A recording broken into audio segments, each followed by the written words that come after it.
we found some data that said 80% of the revenue in trades companies come from 20% of their services, which is just absolutely wild. It's a wild stat. So first thing I would do is talk to your technicians, get the buy-in from the techs.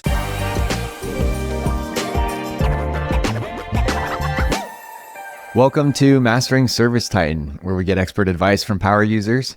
I'm your host, Josh Liu. And today I'm joined by Sena Sadeghi, the Senior Manager of Customer Programs here at ServiceTitan. He manages Ignite, Ember, and Spark programs here at ServiceTitan and has been here for over 7 years now. So Sena, welcome back to the show. You're also the first returning guest, so pretty excited. Thanks for having me back, Josh. I'm super excited and really excited to talk about TitanAdvisor.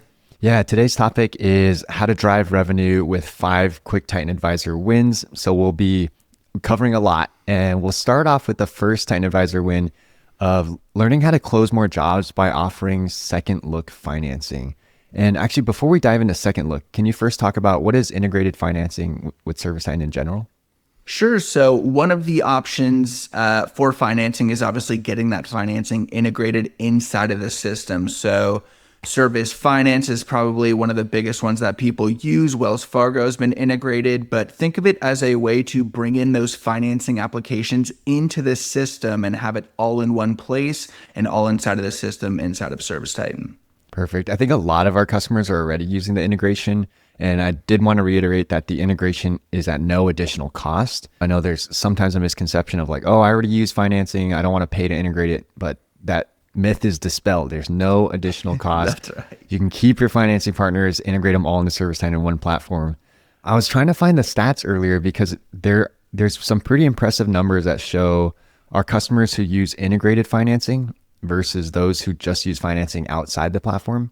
The ones who integrate it have higher close rates or higher revenue. I forget which one it is, but it's pretty impressive, the impact. Yeah, I mean, it makes sense. If you have to go to another system, click a ton more buttons. Oh, I don't even remember my login for this other system. There's just so many steps and barriers to sort of finish that application. Whereas inside of the systems, it's all just sort of streamlined. Exactly. So now within integrated financing, what is second look financing? Sometimes customers will apply for financing and they may get declined for, a plethora of reasons. There could be a ton of reasons why someone gets declined, but maybe they still need that new AC unit or a new water heater. That's where those second look financing comes into play, where a little bit lower of an entry, there may be some higher fees, but at least there's an option out there for folks who get declined from that first look financing. Gotcha. And can you talk a little bit about Turns? I think this is a newer partner that we're working with. And how exactly does it work? Turns is one of our second look financing partners. And again, we talked about it's inside of this system. It's integrated inside of ServiceTitan, which makes things very streamlined. And I think we've been with Turns for quite a while, which is fantastic news. But yeah, they're just another one of our second look financing partners. So just in case that first look doesn't work out, customers still have an option to get some more financing. If someone's listening and they hear, second look, you get more fees, like maybe I don't want to do that. Why might they choose to go with second look financing and pay those more fees? Like why is it worth it? You're still getting the sale. At the end of the day, you're still selling that system or selling whatever sort of replacement needs to happen for that customer. And obviously, we're making a happy customer as well. They get that new system, they get that new AC or water heater, and they're able to have, hot water or a cool system because summer's coming up, Josh, and it's been getting hot here in Cali.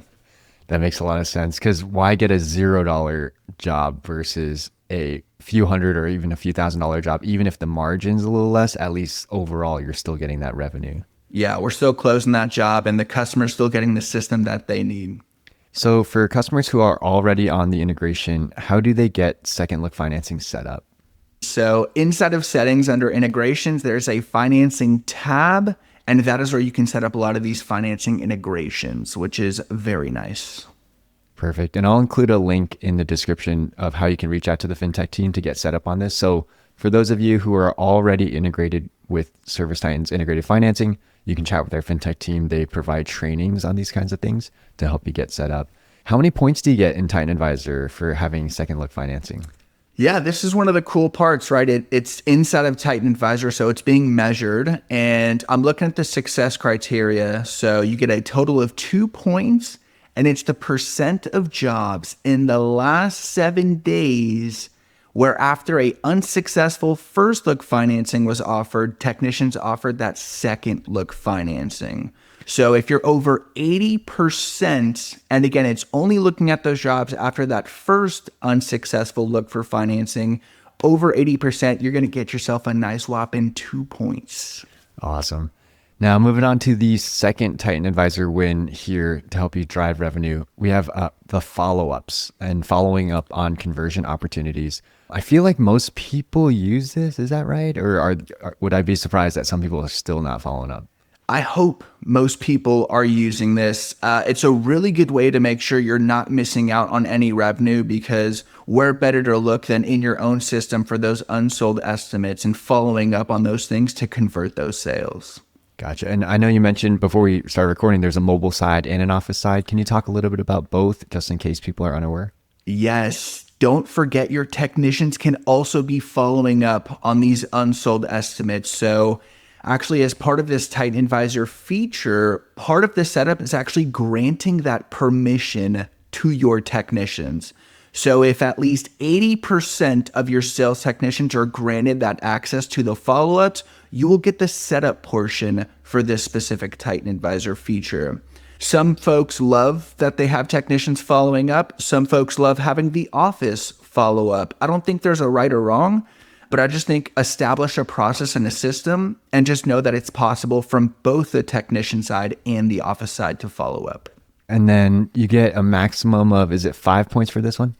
5 points. This is a big feature. 5 points is a lot of points inside of TitanAdvisor. So what the success criteria is actually looking at is the percent of open opportunities for jobs completed in the last 30 days, which have a next follow-up date that is no later than 7 days ago. Essentially just making sure we have a follow-up or we have a date where we know we're going to follow up with a customer. If over 75% of those follow-ups have that next follow-up date, you're getting a big 5 points. It's a big one. I'm not sure if we can share the exact numbers, but Janelle on our team was telling us, I think it was people over 100 points versus under 100 points in TitanAdvisor. There was like a huge revenue difference. Right? It's true.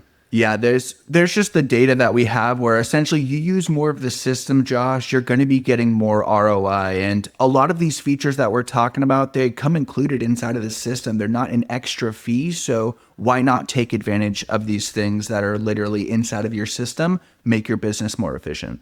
That's a great point. All 5 tips we're going to cover today are all core features within ServiceTitan that you don't have to pay extra for. Technically, you're already paying for them. And so why not maximize that usage?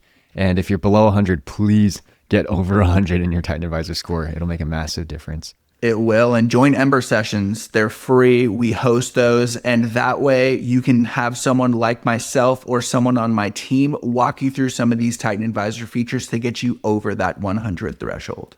Yeah. And in the Ember sessions, you're paired up with like other businesses similar to you or across the country, and you can learn best practices from each other too, right? Exactly. It's a group-based program where TitanAdvisors are main sort of point of focus. That's where a lot of the things that we're talking about are driven by those features, and it's non-competitors. We want to have open and honest conversations, so you'll be grouped with, let's say, 15 to 20 other contractors who are just all over the US. Maybe we'll have some in Canada, but we just want to make sure they're at least 150 miles apart so y'all can have those open and honest conversations and someone else to bounce something off of. How nice to have somebody else in your same shoes and sort of ask questions, knowing that they're, 3 states away. You don't got to worry about them sort of being your competitor. And it's amazing. Free. And it's free.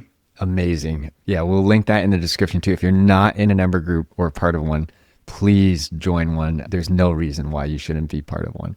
For the third one, this one's also a big one. I'm looking at the notes here. We get 5 points for offering pre-built estimate options. I feel like this is a huge revenue driver. For people who don't know what these are, I think that would be kind of a small group, hopefully. But what are pre-built estimate options? We've often heard we want our technicians when they're on site to be able to create multiple estimates for their customers so that they have multiple sort of options to choose from. Of course, the technician can just sort of build it one by one, adding everything that they need to add, or they can use the estimate templates that we have. So estimate templates, they can just click a button and it adds multiple options for them. And then of course they can edit, delete, add as they need to, but really nice way to sort of streamline a technician's workflow to make sure that they're offering multiple options so that their customers have sort of, oh, I want the good, or oh, I want the better, or you know what, maybe I want the best because I'm going to be making a big investment.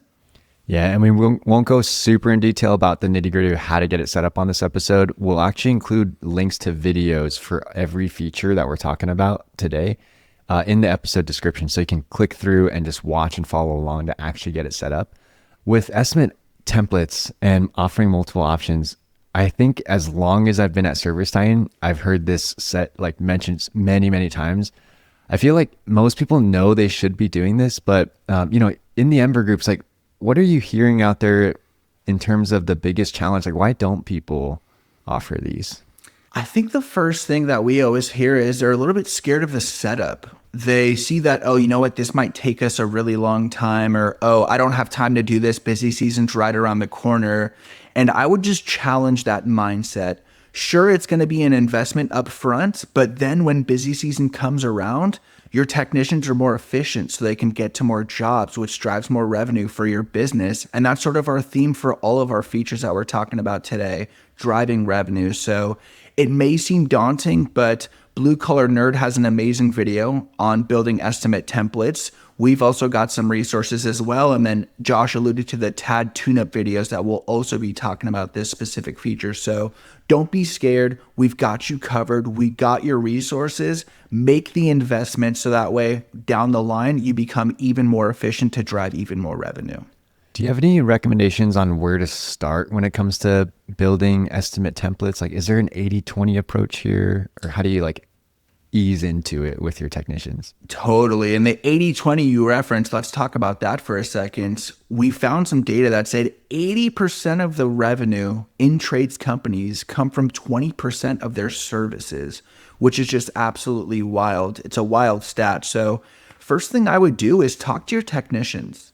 Get the buy-in from the techs. What are these estimates you constantly have to build over and over? Let's templatize that. And then that, I think, is two birds with one stone, because not only are we getting the data from the technicians, but we're getting buy-in because we're asking them and sort of showing them, hey, you want a template? We will make it exactly as you like through these estimate templates. I love that as a starting point, because first you're helping the technicians just save a bunch of time. And once they have the templates going and they're saving time with it, now maybe you can layer on, hey, you already have one template. Why don't you at least offer a second or third option? And that way, as I've heard people in the trade say, you're not offering ultimatums anymore. You're giving them options to pick from. And people do like options. And if you don't know where to start, I would say at a bare minimum, have a template that just has good and better, and the better option has your membership on it. That way, it's just very simple. It's just one extra thing. But if you don't know where to start, at least have a good, better template with at least your estimate, your membership, on that better template. That is a great place to start. So if you're listening out there and you're one of those people who don't offer multiple options, which would be crazy, please ask your technicians, what are the most common estimates that you're making? Let's save you some time and build one template or 5 templates for those most 5 common services. And then just add an additional one, which is the same estimate with the membership on it. Is that what you're saying? Exactly. Okay, perfect. And how many points do you get for this one in TitanAdvisor? This one also has a total of 5 points. There's 3 different parts, but a total of 5 points, which again, 5 points in TitanAdvisor is massive. Like I said in the beginning, the under 100 versus over 100 people, 5 points is like 5% of that. It'll get you pretty far along the way. And it sounds easy. I know, like just in the software, I know there's training that goes with it and behavior change, but maybe you can take that 80-10-20 approach and just get them started. Yeah. And one other thing I will say on this topic of estimate templates is talk to your technicians to get those most common estimates. Once you build those templates, train the technicians as well. Have an all hands where you're bringing in all the techs, and have one of the techs walk through building that estimate and then build it the same way using templates. It's a really nice way to sort of show the technicians the WIFM. What's in it for me? Why would I be doing this if I've been building estimates for 30 years? Well, here's why, Josh. It's a lot more efficient, and at the click of a button, you've got yourself multiple options. You should have them race each other. Yeah, time it and race. Winner gets a $20 gift card. I love it.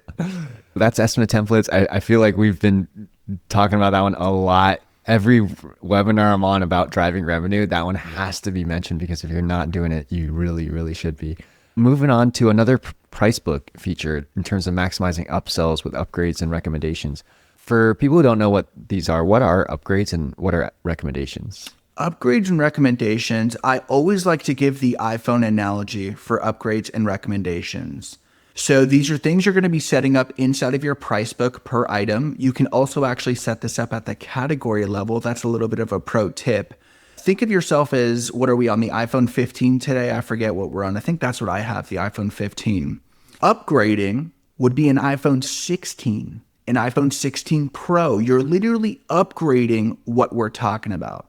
Versus a recommendation, you got an iPhone 15, you could get a screen protector. You could get a case. You could get a charger to go in your car. It's a recommended thing to go along with that service or unit. So I think the iPhone analogy is the easiest way to sort of break down upgrades versus recommendations.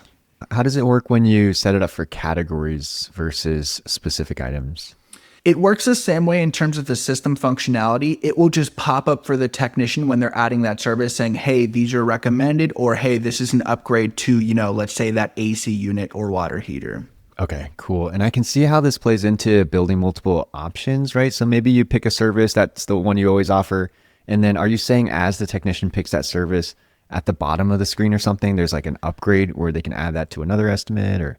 Exactly. It'll be at the bottom of the screen, and when they click add, it'll be a little pop-up at the bottom saying, oh, like these are also recommended to go along with this service. So to your point, Josh, maybe our first estimate just has the service. Then we go in and create that second estimate and we add some of those recommendations. That way, again, we're offering the customer multiple options, not an ultimatum. Okay.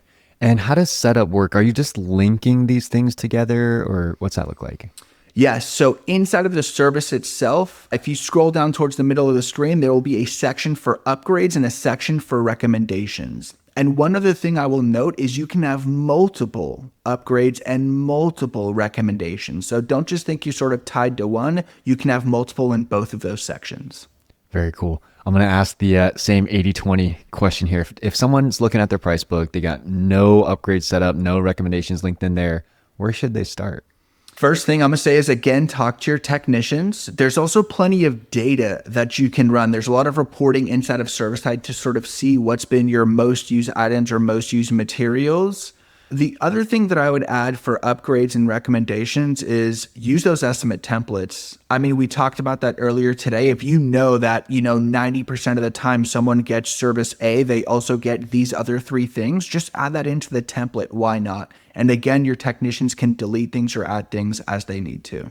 So if you're listening and you're the price book person at your company, this is a great one where you can run some reports. Find out which services you're selling the most often and which additional items sell and pair well with those services. Maybe you can use a combination of reporting and talking to your technicians. Hey, does this look right?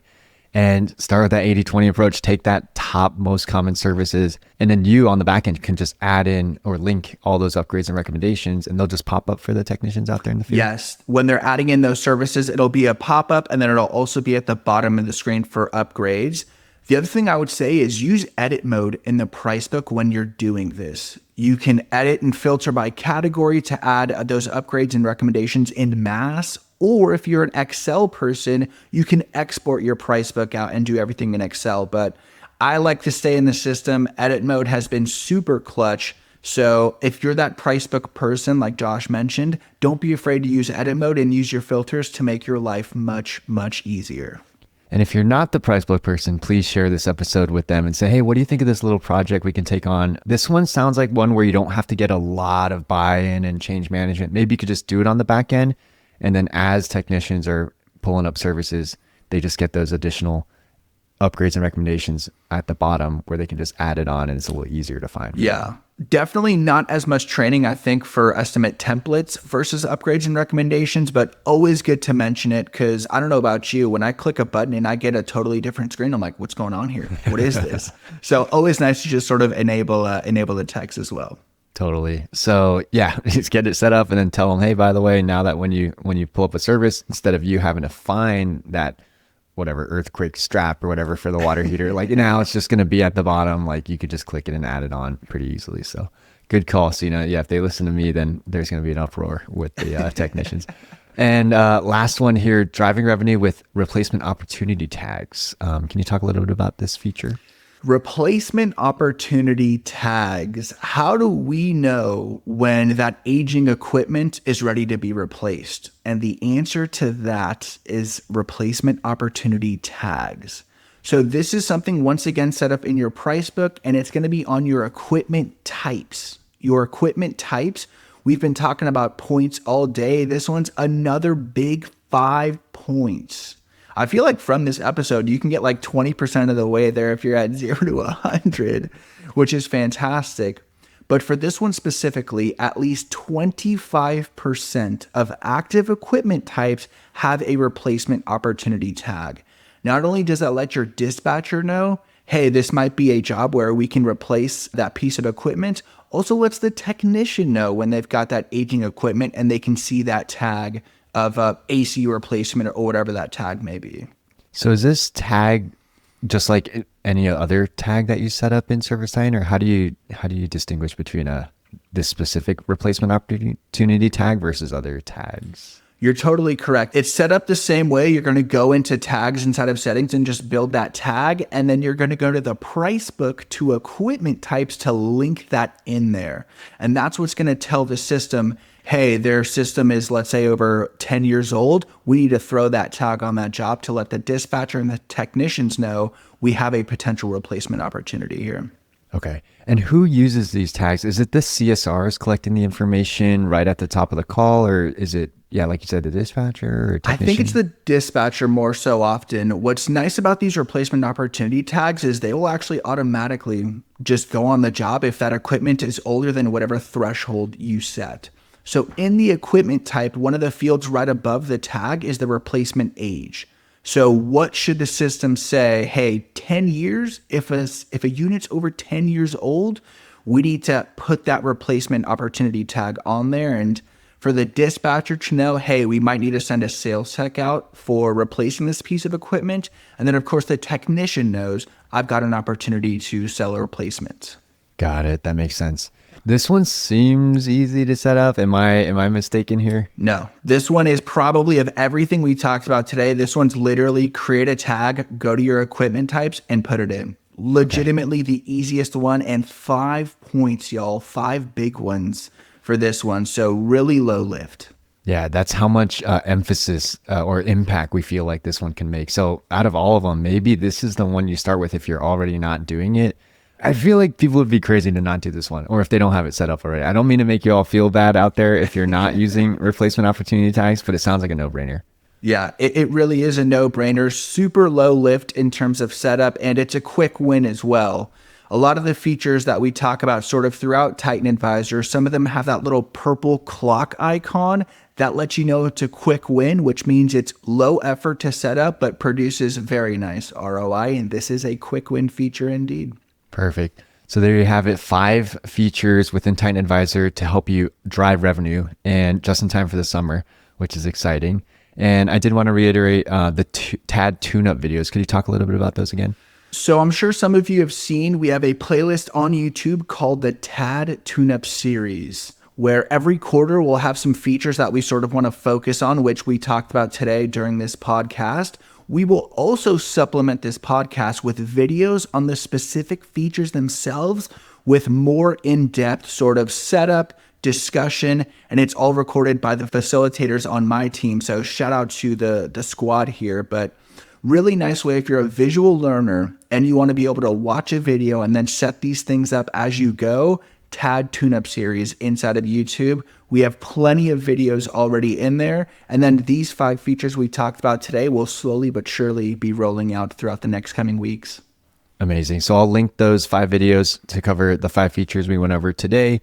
And then we'll put the TAD Tune-Up Series on YouTube in the episode description as well. Sena, thank you so much for coming on the show again. And just reminding, I think a lot of this is reminding customers what's available I think it's pretty rare to have like something completely brand new and innovative. And we are doing a lot of those things, but it's equally as valuable to go back and just be reminded of some of these fundamentals, I think. Yeah, absolutely. And one thing I'll sort of leave the crew with here is you spent a good investment getting into ServiceTitan. And I love analogies. I've been giving a lot of analogies today. You bought a Ferrari, which is ServiceTitan. You bought it for the bells and whistles, the reporting, the beautiful visuals on the dashboard, and things like TitanAdvisor. So it may get lost, especially in busy season, but when things slow down and you have some time to work on your business rather than in your business, use these things, use these tools, and you have so many resources at your disposal through Ember sessions, through these TAD tune-up series. So please use this stuff. You bought a Ferrari, stop driving it like a Camry type of thing. My second car was a Camry, and it was a very old one that did not operate very well. So yes, do not drive it like a Camry. Last thing for Ember sessions, I know throughout the year, the tone of the conversations must change. I'm curious, during the summer, are you hearing any like best practices in terms of how people make change during the busy season? Yeah, it's really around capacity for our customers. Obviously, we want to start running a lot less maintenances during summer and running as many service and sort of new sales and replacement calls as possible. So how are we making sure we've spread out our maintenances across the year? How are we making sure that our dispatcher's been extremely efficient sending technicians to the right calls and the right jobs? So again, it's all around data. Use the data that you have inside of your system, run those reports, talk to your dispatcher, making sure that they are set up for, honestly, extreme success. Beautiful. Join an Ember session, please. Hear how others are dealing with this crazy season and how they implement change. And with all that, we will catch you on the next episode. Sena, thank you so much for coming on again. Thanks again for having me, Josh. And really, it's a pleasure to be here again.